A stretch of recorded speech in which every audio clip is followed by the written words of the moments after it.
This is the Louie T Network.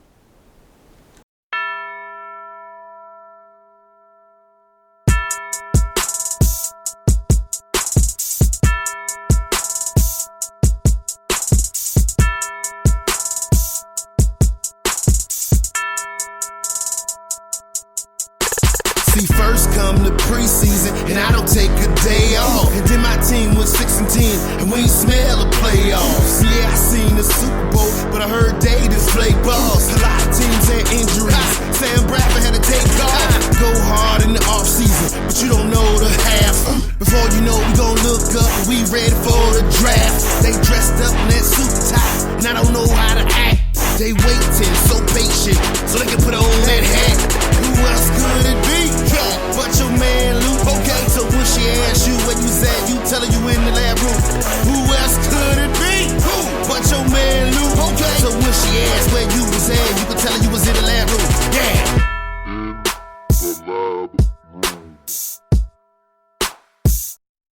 Back with the part 2 edition of the hurry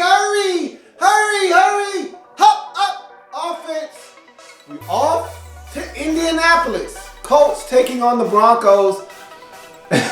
This league is so funny, man. I mean, this game I did not see coming. Colts in full CYA mode. You really don't know what's going on with that organization right now. Is Andrew Luck hurt? Isn't he hurt? There's no way they're supposed to beat the Broncos. They're coming off of arguably the strongest win anybody's had all season long versus the Packers on Sunday Night Football, stifling and suffocating Aaron Rodgers in that Green Bay Packers offensive attack. Peyton Manning and the offense probably looked as sharp as it has all season long. They're starting to build things in Denver. You're saying, man, they're putting pieces of the puzzle together. No way Peyton Manning is going to struggle in his return to Indy, is he? We start with the Broncos in this game. Peyton Manning continues to struggle with turnovers. As soon as I say that, boom. He's struggling with turnovers again. He had 2 interceptions in this game. First one early in the first half. Mike Adams picks it up. Just a bad throw. It's high over the middle. You can't be high over the middle. You can't be late over the middle. He was a little bit of both on this particular play.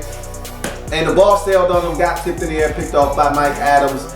And they got up to a really slow start in this game with the Broncos. I mean, it's almost like they expected the Indianapolis Colts to lay down for them. I don't know what the expectations were going into this game, but you still got to show up every week in this league and play if you want to win. And I thought they just came out there kind of lethargic, like, hey, Indy, go ahead, lay down, give us this W so we can move on to the next game. And that wasn't the case in this game. They were down 17-0 heading to the halftime break until the Colts punted them the football. Omar Bolden with a huge punt return for a touchdown. And I don't know if I've ever seen this. There were a couple of things in week 9 of the National Football League that I saw that I generally don't see and maybe have never seen before. I don't recall ever seeing a punt return to end the first half for a touchdown. That's rare because generally speaking, if you're a team and you're punting a football right before the half, you generally don't punt it to a guy, and it wasn't a bad punt, but kick it out of bounds. I mean, do anything but allow him to get an opportunity to get a lane and score a touchdown. And Pat Mack kicked it to him. Omar Bolden, great job of finding the seam. Great blocking by the Broncos punt return unit, but you can't have that happen if you're the Colts. In my mind, I'm thinking you're going to lose a game now. That's the beginning of the end for the Indianapolis Colts. As well as you played in the first half, to do that and let them get the momentum going into the halftime break, and they get the ball after halftime, it did not bode well for the Indianapolis Colts. And the Broncos would score 17 unanswered points to tie this ball game up. They came out firing on all cylinders in the second half. Peyton Manning at one point was 11 of 12 for 210 yards and 2 touchdowns, and a touchdown in that second half. I mean, he was scorching hot. It looked like he was gonna set the all-time passing yards mark in this game in Indy, and I thought that would be fitting. I mean, all the years spent in Indy building up that actual stat, it was only fitting that it got broken there, and I thought that it was going to be some perfect symmetry, but it did not happen. We'll talk about that a little bit later on. But Owen Daniels was huge in the second half. And that's part of the reason why the Broncos were able to go on a 17-0 run in this game to knot it up, is because he started getting chunk plays in the passing game. And I've always prefaced everything I've said about this Broncos defense with this, because they did not have the strongest of games in this game against Indy. I've always said this: if this defense can stay healthy, that's always the key with this Broncos. And really any team, any defense, any offense, you gotta stay healthy in order to perform at maximum efficiency. They had to stay healthy. DeMarcus Ware, he was dealing with back injuries earlier in the season. Luckily enough for him, he only missed one game. They had the bye week. He was able to come back while he's dealing with those same back injuries. And as we know, as you get older, I think DeMarcus Ware is up there in age, like 34 years old. When you get older, those back problems don't go away. And the nagging issues, the nagging injuries, they don't go away. So that's going to be something that DeMarcus Ware is going to have to deal with the remainder of the season. And that's a huge part of their defense. He's one of those guys you can count on to get pressure on the quarterback consistently. And it's not like the Broncos are hurting for pass rushers, but he's one of the best still in the league. And so that's going to hurt them. It hurt them in this game. Also, Chris Harris Jr. goes down in this game. So again, I say you got to stay healthy if you want this defense to perform at the level that it's been performing at this entire season. They had some key injuries. I saw a lot of Bradley Roby on the outside instead of the inside, which allowed guys to get open and win one-on-one matchups that generally would not win against this defense. And so I thought they did some really good things. And they were able to push the football down the field with the Colts. We'll talk about the Colts offensively, but even with all of that said, Broncos had opportunities to run away with this game. They didn't take advantage of them. And then in the late stages of the game, when they needed to stop, this is when your all-world defense is supposed to step up, get you back the football. They could not get off the field and get the football back to their offense to give them another chance. Peyton threw another interception in the second half, and that was as back-breaking as the first one in the first half. This one was even more so back-breaking because, again, late stages of the game, you need to go get some points or at least extend the drive, flip field position, and see if you can't do something to help your defense out. He did neither of them. As a matter of fact, he put the Colts in a prime position to score, and that they did off the interception. So another big turnover by Peyton Manning, something he's going to have to clean up. If this team is going to do anything this season, he's got to stop making those type of mistakes. But at the end of the day, Colts defense able to make the plays, Broncos offense not able to make the plays, but the defense of the Broncos holds the Colts to a field goal and gives them a chance to potentially get the football back and maybe have a little bit of magic in the late stages of this ballgame. Peyton's at least going to break that passing yards mark. He only needed 4 yards to do so. And you get a foolish holding penalty on Danny Trevathan on the field goal attempt, which gives them an automatic first down. Broncos now are going to have to rely on the last timeout that they have and the 2-minute warning to get the football back. Not going to be a lot of time now, but at least they'll still have a chance. And then they get the foolish personal foul penalty on Aqib Talib. And this one for me was hard to fathom because in my mind, I'm saying, how is it that you're not even the one in the argument, okay? This is between Von Miller and Dwayne Allen. How is it that you're 7 yards off the pace and you come in and you gotta be mentally not where you need to be to come up to a guy and the whole time you're walking up to him thinking, I'm gonna poke him in his damn eye. Like, who does that? Like, literally, he came up to him, never broke stride, didn't even think about it, just boop. I mean, Ric Flair him right in his ass. Whoa! How do you do that? Like, where they do that at, man? Like, that one blew my mind, like total mind blow. Like, remember I just said I saw a lot of things in week 9 that I've never seen before? I've never seen that one on a football field before. Like, a guy just come up 7 yards off the pace, boop, right in your eye. Like, damn, that's some real malicious and diabolical stuff right there. Like, I wouldn't even have thought of that. Just to poke a dude in his eye. Gets a personal foul penalty and ends the game effectively. Just terrible down the stretch. And they know better than that. And they didn't need to win this game. The Broncos didn't deserve to win this game. Let's talk about the Colts. Fast start by the Colts in this game. 17 unanswered points. That's the type of start you need when you're a team struggling, having off the field issues, having front office issues. When you're struggling like that, you need a fast start against a team like the Broncos. And that's what they had in this game. When the Colts are at their best, and when they've been at their best this season, the running game has been a huge key in the outcome, and it was huge early on in this game. Running game along with the defense. I thought they both had a tremendous first half. They really shut down that offense that I thought was starting to come along in Denver. Frank Gore still has a lot left in the tank, folks, and I've been really impressed with him. The one guy that has worked with all of the off-season free agents that they brought in, Trent Cole, Todd Herman, all of those guys, Andre Johnson, none of those guys have worked out the way that they thought. But Frank Gore, even though he didn't have the gaudy numbers, I think he's running the football really effectively. When they give him lanes, he's maximizing these runs like the Frank Gore of old. He was tremendous in that first half, really helped them get jump-started offensively. The Colts D in the second half, however, it was like night and day. They started giving up chunk plays. You got guys running wide open. E-Man Sand hits him for a big deep ball in the touchdown. I already talked about Owen Daniels and him getting chunk plays in the second half. They were giving up way too many. I just knew in my mind after the punt return, which you can't give up if you're the Colts on special teams. I just knew after that punt return they were going to disintegrate. They were going to fall the hell apart and allow the Broncos to not only win this game, but come back, hawk them down, and run away with this game at the end. And there were going to be a lot of finger pointing and questions going into the bye week. I thought that might be it for Chuck right there.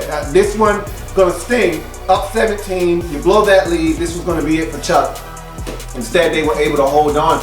Andrew Luck using his legs in this game, and I thought he actually had a really good game against this Denver Broncos defense. He hung tough in the pocket. He stared down the gun barrel. He took some hellacious shots.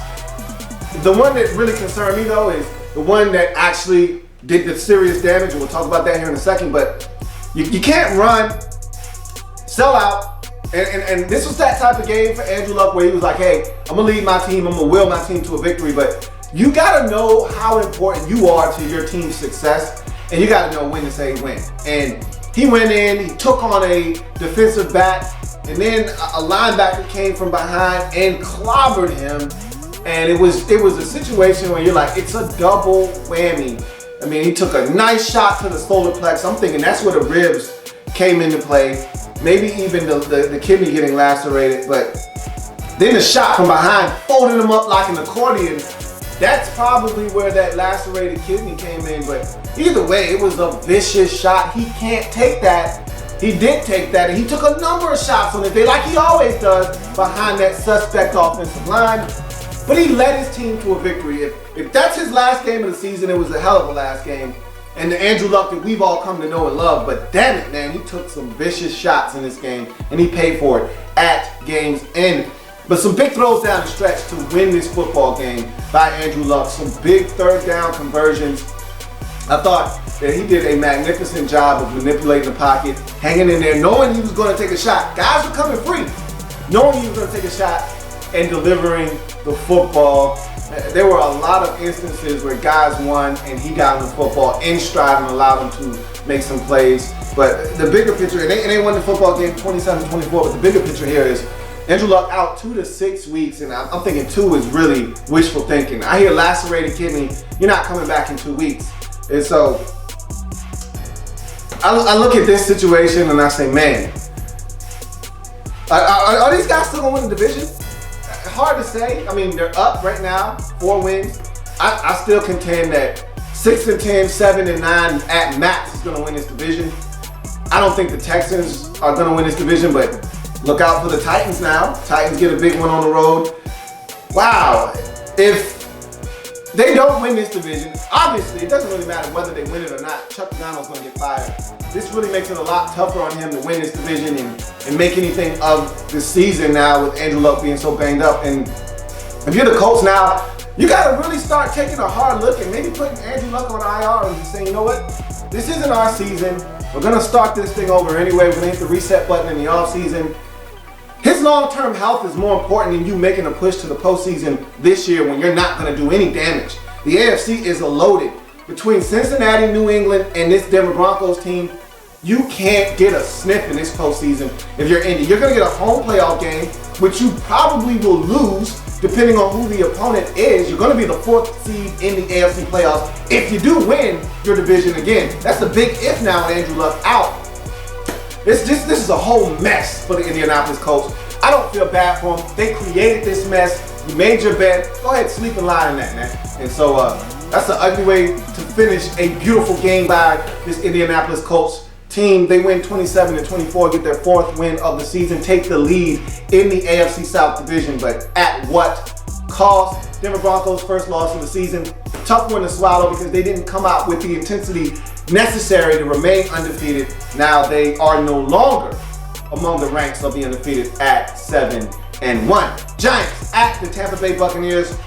Disastrous start for the Giants in this game. First play of the game, interception. Then they give up a huge catch and run to Mikey. But they only give up field goals in both instances. And so that was the tale of this game, and I'll talk about that a lot more when we get to Tampa Bay. But the red zone defense for the Giants stiffened up in this game, and that was, to me, the difference. We'll talk about that a little bit later on. Giants cashing in on their opportunities, unlike the Buccaneers. They're cashing in on their opportunities to get in the end zone. Buccaneers with some penalties. We'll talk about that a little bit later on as well. Doug E. Flash with a big, nasty, stinking fumble that led to Giant points. Good to see JPP back, okay? For all of the hoopla about his hand and, you know, that whole ordeal in the offseason, and rightfully so, when a guy blows up, you know, a couple of fingers, it's really irresponsible and it deserves to be talked about, but they need him on this defense. And you saw the impact. Even though he never actually got a sack in this game, he pressured Jameis Winston quite a bit. And his play moving forward is going to impact this Giants team in ways you can't imagine. Eli Manning was not sharp in this game. He was not. 2 interceptions, and both of them to me were bad throws. You allowed the defender to win, and you could argue that Odell Beckham Jr., shame on you when you step 2-2, the old dirty Beckham. He's got to win across the face of the defender, but I just thought it was bad throws by Eli Manning and really bad and poor decisions in the first place to throw the football where he did. But he was high in this game as well. I'm going to blame it on the rain. Blame it on the rain. I'm going to blame it on the rain because Eli normally isn't that erratic, especially since he's been going to this short passing game with Ben McAdoo as his offensive coordinator. He's been pretty accurate. Didn't see that in this game, but he did enough to get the job done. And ODB, man, come here, man. Let me talk to you for a second. You got to chill, man. You got to chill, dude. You can't break your hand on a cooler because you're upset about a pick. They need you. You get injured, break your hand, out for 5 weeks, this team is screwed, okay? You gotta chill out, bro. You gotta chill, man. So, this Giants team did what they had to do on the road. It wasn't pretty, but they got it done. It was a gritty effort by them. Let's talk about the Buccaneers. Great start with an interception on the first play of the game by Sterling Moore, but they couldn't capitalize. Had to settle for a field goal. Huge Mikey.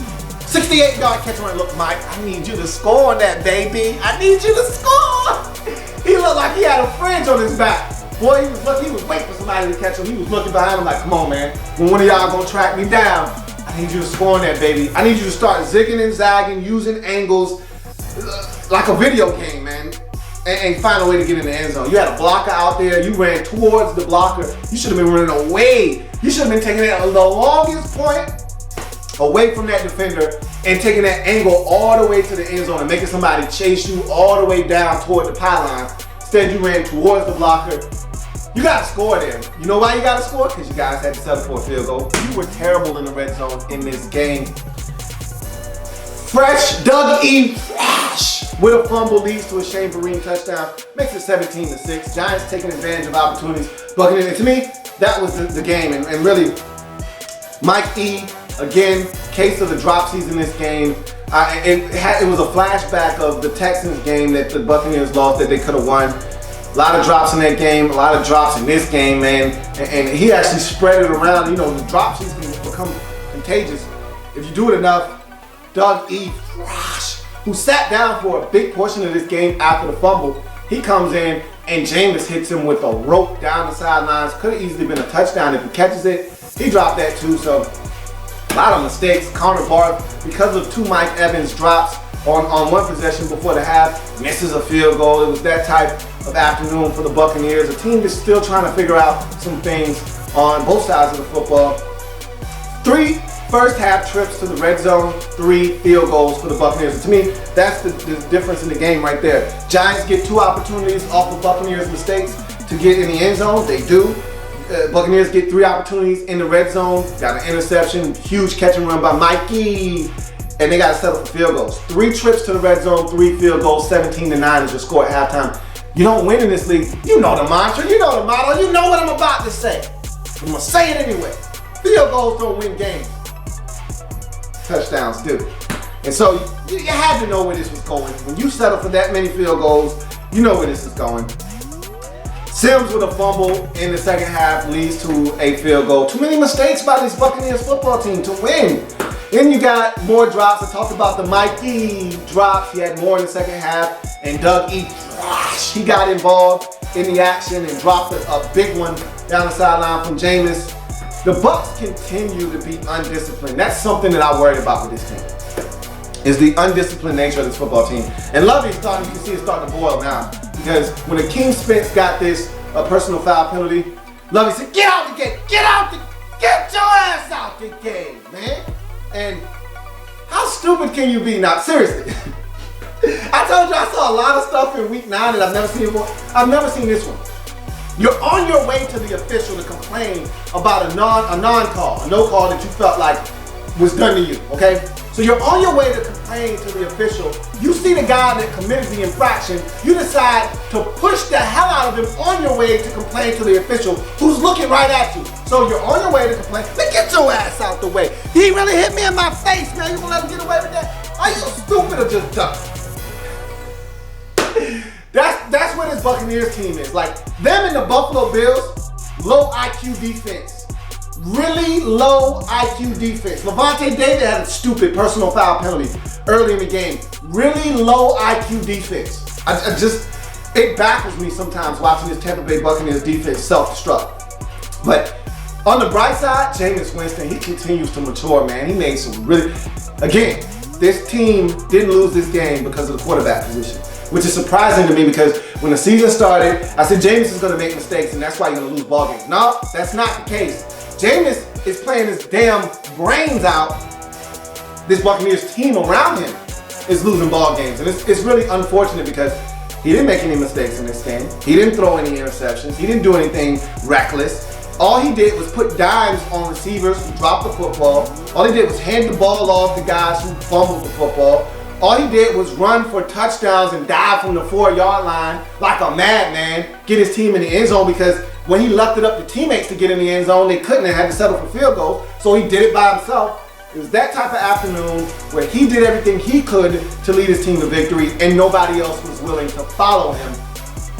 They picked the right guy. They got their franchise manager. I'm convinced that he's got all the goods necessary.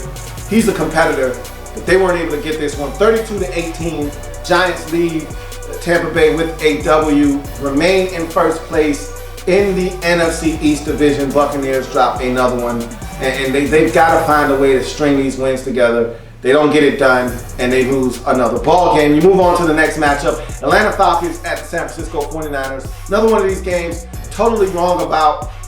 I thought, Blaine Gabbert coming in for San Francisco. Atlanta, you need to get a W going into the bye. This is the perfect opportunity to get it. We start with Atlanta in this one. Eric Weems, he had a really good game. On punt returns, kickoff returns, you name it, he did it in this game. But you need Devin Hester back because for all of the good returns Eric Weems had in this game, he didn't score not one touchdown and he should have scored on the punt return. You cannot let the punter get you. You know the rules to the game. Well, then play, man. You can't let the punter get you. All he had to do was take a direct beeline to the sideline. Punter would have did some kind of funky little trip, fall down on the ground, and he would have walked to the end zone. Instead, he tried to take the punter, seemed like head on, and you know Eric Weems is a pretty physical returner. We saw one of those returns where he got the ball like this and he's just bouncing off of guys. This wasn't the time for that. You should have either shook him out of his draws or you should have just took a straight beeline to the sideline, outrun him, outrun his angle, take off, score a touchdown. Instead, he lets Bradley Pinion get him on the ground, and you're struggling. You need all the help you can get. That should have been a touchdown. You got to score right there. You need Devin Hester back. He should be back after this bye week.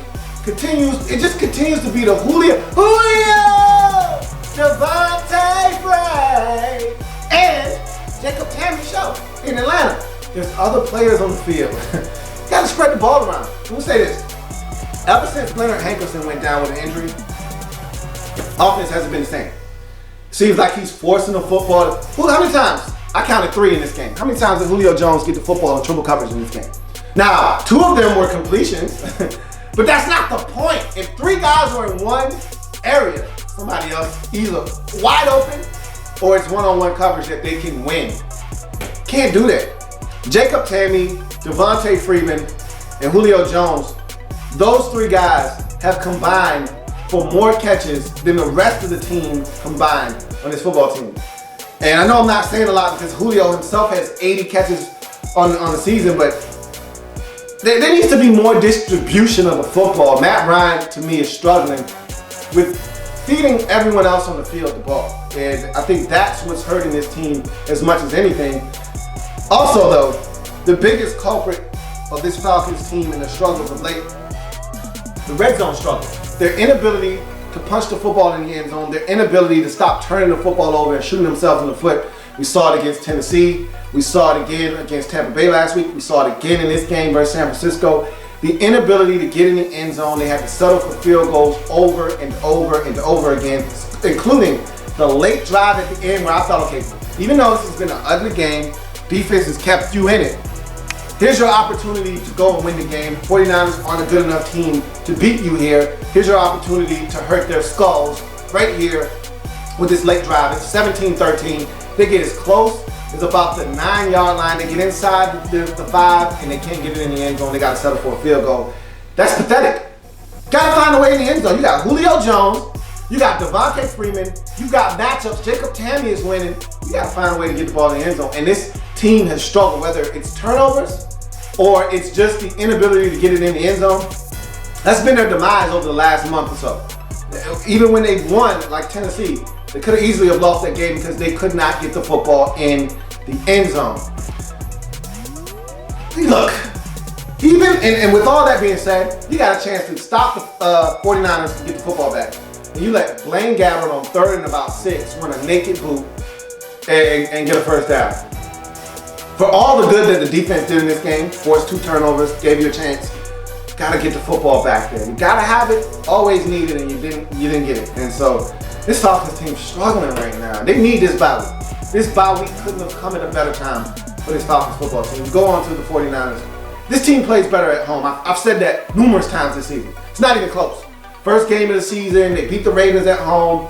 All of their best before, even the loss to the Packers. That was a very, very competitive football game. Highly competitive. At home, different 49ers team. You put them on the road and they stink. They're trash. They're lost. They can't find their way on the road. But when they come home to Levi Stadium, they're a different football team. Defense, outstanding in this game. Held Devontae Freeman in check. 12 carries, 12 yards. And for what he's been doing to the league, lighting the league on fire, for him to have those totals, it's a testament to this defense and how well they played in this game. Blaine Gabbert, not bad. Not bad for the man formerly known as Blaine Gabbert. He came out and I thought he did some good things, showed the wheels, showed the athleticism, including that run on 3rd down at the end to ice the game. Thought he showed some really good athleticism, made some good throws on the run, and he made some good stick throws. Nobody ever said Blaine Gabbert wasn't talented. It was always here, mentally. How does he approach the game? Is he a good teammate? Is he a good leader? All of those things were questioned in Jacksonville. Maybe sitting down for a little while gave him some time to regroup. I'm not saying that he's the guy in San Francisco because I still think there are a lot of deficiencies there in his game, but he looked good for a half of football. Now the second half had a couple of turnovers. One wasn't his fault. You got to catch the football. Speaking of which, a lot of guys let down the quarterbacks. And I say quarterbacks because Blaine Gabbert took a hellacious shot, had to leave the game for 2 plays. Cap comes in, throws the dart over the middle of the field to Vance McDonald. He drops the football. There were drops galore in this game. 2 by Torrey Smith. Jerome Simpson's drop actually cost them an interception. Blaine Gabbert gets picked off. And the ball that hits him right in the shoulder, right in the old breadbasket. He can't catch it and corral it. Bobbles it all over the place. It's picked off by the Falcons. And then I just talked about Vance McDonald wide open over the middle when Cap comes in and he can't corral the football. So they were letting down the quarterbacks, were these skill guys for the 49ers. But Sean Drone, a pleasant surprise. No Carlos Hyde, no Mike Davis. A lot of guys banged up. Reginald Bush done for the season. He steps in off the street, gives you some quality snaps at running back. I thought he had a fantastic game. He looked really spry out there running the football. Defensively, the Niners, and that's what it all boiled down to. The Niners did what they had to do to win this game. Falcons threatening late, have a chance to take the lead at 20-17 with a touchdown. They hold them out of the end zone, force them to kick a field goal. They never see the football again. Defensively, when they had to make stops, when they had to do what it is they needed to do to win this game, the defense did that for the 49ers, and they get the win. 17-16 is a much needed victory because you can see things are really on the brink in San Francisco as well, quietly bubbling under the surface. There's a lot of animosity and things going on out there. This is a big win heading into their bye week as well for the 49ers. We move on to the Sunday night football game. Sunday! Philadelphia Eagles at the Dallas Cowboys. Huge NFC East divisional matchup for the Cowboys. They gotta have it. They need this in the works. They gotta get one of these games without Tony Romo. For the Eagles, it's time for you to make that run. If you're gonna win this division, because I think the Eagles are the class of the NFC East when it's all said and done. If you're gonna make a run for this division, hey, I need you to kick it into gear now. Start shifting gears and getting ready to go and make that push to make the postseason and win this division. Slow start offensively for the Eagles in this game, but pretty 13-play touchdown march, including 8 runs with the DeMarco Murray exclamation point on that touchdown drive as he's getting us in the end zone on a 4th down run.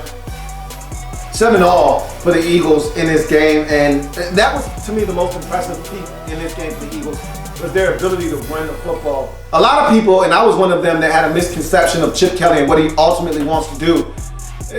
He wants to run the football. And a lot of people think he wants to throw the football, up-tempo offense, they want to throw it all over the field. Yeah, he likes to do that, but he wants to run first. Chip Kelly is a physical head coach. Physical on the defensive side of football, physical on the offensive side. You saw that in this game. They ran the football against that Cowboys front. Had a lot of success, especially late in the ball game. Eagles continue to force turnovers on the defensive side of football. Huge pick 6 by Jordan Hicks. I talked about this guy, and it's a shame that he's going to miss the remainder of the season with a torn pectoral muscle. I knew it when I saw it, but he was having a dynamite game. Picked off, Matt Castle took him to the crib. Was all over the field making plays. This kid has been phenomenal for them all season long. And just when you're starting to get Kiko Alonso back and some of these other guys are trickling back into the lineup, Michael Kendricks, and you'll get D'Amico Ryans back soon, this young fella goes down, and it's a shame because he was having an outstanding rookie campaign, but he gives the Eagles a 21-14 lead before he left the game. Eagles with a solid drive to take the lead late at 27-24, getting a field goal. But their defensive drive that followed that field goal to give them the lead was littered with penalties, helped the Cowboys get all the way down the field and knock the game up at 27 and send it to overtime. However, after a near Ryan Matthews fumble, and that's what that guy does, he fumbles the football, but it's not a fumble. Sam Bradford struck on his birthday with a beautiful strike to Jordan Matthews for a 41-yard catch and run touchdown to win the game in overtime. Much needed victory. We'll come back to the Eagles a little bit later on, but let's go to the Cowboys. Fast start for them in this game on the offensive side of football. Dez Bryant getting loose, and they need to get him more involved in this offense. If they're going to win a game without Tony Romo, they're going to have to feed double 8 the football. Good catch and run gets them down inside the 20-yard line. They convert on 4th down and then find Cole Beasley for a touchdown on the 3rd down to get in the end zone 7-0. Terrence Williams, he continues to struggle this season, drops a deep ball down the field. Matt Castle gave him a chance to win in a one-on-one situation, and he just flat out dropped the football. Gotta have it. And guys gotta step up. No Tony Romo, that means everyone else around Matt Castle has to make plays, has to step up, and Terrence Williams hasn't done that since Tony Romo has left the lineup. Big response by the boys after Castle throws the pick 6. It could have went left. Just like the Giants game, this whole game could have went totally sideways, and they could have lost this ball game at that point. But Lucky Whitehead with a nice return on the ensuing kickoff, and then Dez makes a play. Castle scrambles out of the pocket, avoids trouble, throws it up for the grabs, and this is where 88 comes into play and shows why he's the man and deserved that big contract in the offseason. He goes up, leaps over about 3 guys, comes down with the football in the back of the end zone, ties the game up at 21. Huge late drive by Castle, and the Cowboys offense wasn't pretty. It was aided by a bunch of Eagles penalties, but nonetheless, he took the team down the field, tied the game up, much like the Cowboys did when they played the Saints on Sunday Night Football. And just like that game on Sunday night earlier in the season versus the Saints, They lose the coin toss. The opposing team gets the football first, and on the initial drive of overtime, they give up a touchdown. Offense never sees the ball again, and they lose the ball game. And the defense ran out of gas. They were gassed late in that game. A lot of guys, hands on hips. A lot of guys just exhausted. The Eagles really ran the football effectively in the second half. And I thought they wore this Cowboys defense down to the point that when they got to overtime, it was a foregone conclusion what was going to happen. And the Eagles get it done. 33-27. Huge win for them. Puts them in the driver's seat now in second place. A lot of divisional football left for this Eagles team. They've got a lot of things that they got to work on, but they're right where they need to be. They already have a win over the Giants, who are in front of them. I think it's time for the Eagles to make that push, and I really expect them to do that moving forward. They've got a lot of winnable games coming up. It's not inconceivable for this Eagles team to win their next 3 games. They're 4-4 right now. Win their next 3 games and get to 7-4. They've got a really soft schedule coming up, and if they focus and they start to gel together, I can see this Eagles team taking off and winning this division, straight up. But move on to Monday Night Football. San Diego Chargers hosting the Chicago Bears. Probably the least enjoyable Monday night game at the onset, just looking at the game. You're talking about 2 2-win teams struggling this season, but this is a funny thing about this game. Chargers have been a team this season that has played a bunch of close ball games. They've been in it at the end. They don't know how to close the show. They've allowed teams to hang around, and at the end steal the football game from them. Even their wins have been close ball games that they've pulled out. They've played in a lot of close games. They've dealt with a lot of injuries. They dealt with more injuries in this game, which is part of the reason why they weren't able to win this football game. But you look at the other side of the field, at the Bears, they're a team that's hung in ball games all season long. Even their losses have been close. Their wins have been close. They've been in ball games, stole some, lost some. The one thing I will say about a John Fox coach football team, they will show up ready to play every week. Will they win a Super Bowl? Will they win every game? No. But they're going to be in every ball game because they're well coached. This is a young Bears team with a lot of parts that wouldn't make it around the league. Yet they're all here in Chicago, and they're finding a way to be competitive every single week. They almost won last week against a really good Minnesota Vikings team. They went to Kansas City and stole one a month or so ago. This Bears team, they hang around. They give themselves a chance. And to me, that's a testament to John Fox and his coaching staff. Adam Gase has done wonders with Jay Cutler. You saw it in this game. Aside from the pick 6, and you could argue that might have been the fault of Alshon Jeffrey. Never, ever trust a man with 2 first names. He had another fabulous game. 10 grabs, over 100 yards, and a touchdown. You could argue that was his fault, but Jay Cutler was phenomenal in this game. 27 of 40, over 300 yards. They went up and down the field, okay? This short passing game is doing wonders for Jay Cutler. It's minimizing his mistakes. I'd still like to see him push the football down the field some more, but he needs more targets for that. He's really doing a lot with the little on his football team. They were moving the football up and down the field all night, but making a lot of mistakes that was costing them. Robbie Gould misses a field goal. When does he do that? I mean, there were a lot of things that were happening in this game for the Bears that you said, you're going to lose this game because of it, but the Chargers, they just don't know how to put teams away. They just can't do it. They had more injuries in this game. M80 tears his labrum. I think that's a career for him right there. You talk about Jason Verrett. He had a stellar start to the game. I talked about the pick 6 already. He leaves the game with a hamstring, doesn't come back. And then Alshon Jeffrey goes off. Never, ever trust a man with 2 first names. After Jason Verrett leaves, he goes off and has a field day. So just too many injuries for the Chargers, who are already probably the most banged up team in the entire National Football League, to overcome. You had no receivers coming into the game. You lose M80, and now you're talking about Stevie Johnson being your number 1 target. Anytime Danny Woodhead leads you in rushing and receiving, you have a problem. I was expecting Melvin Gordon the third to come in here and do some damage in this game. This was supposed to be the coming out party for him.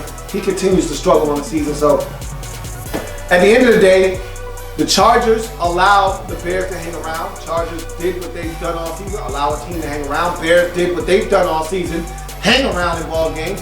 and the opportunity presented itself for them to steal the ball game. They called the Texas team down the field. Zach Miller, one-hand stab in the end zone for a touchdown late to give them the lead. Defense preserves the game, and they win the football game. And as simple as that, 22-19, Bears get it done. This is another heartbreaking loss for Phillip Rivers, and he's playing at a high level, but he has no help, and everybody is injured that can help him. So it's just rough for the Chargers right now as they drop to 2-7 on the season. Meanwhile, the Bears, they get another win, go to 3-5, and continue to hang around. I'm not saying they're going to do anything, but they continue to hang around, and that's what a John Fox coach team is all about. So that's going to do it for the Week 9. Hurry, hurry, hurry, hurry, up. See you next time. There's plenty more where that came from. While you're here, subscribe to the channel. If you want more Louie T, be sure to follow me on Twitter at @InTheLabRoom, or you can like the Facebook page at In the Lab Room. That's In the Lab Room on Facebook and at In the Lab Room on Twitter. Don't forget, subscribe to the channel if you haven't already done so.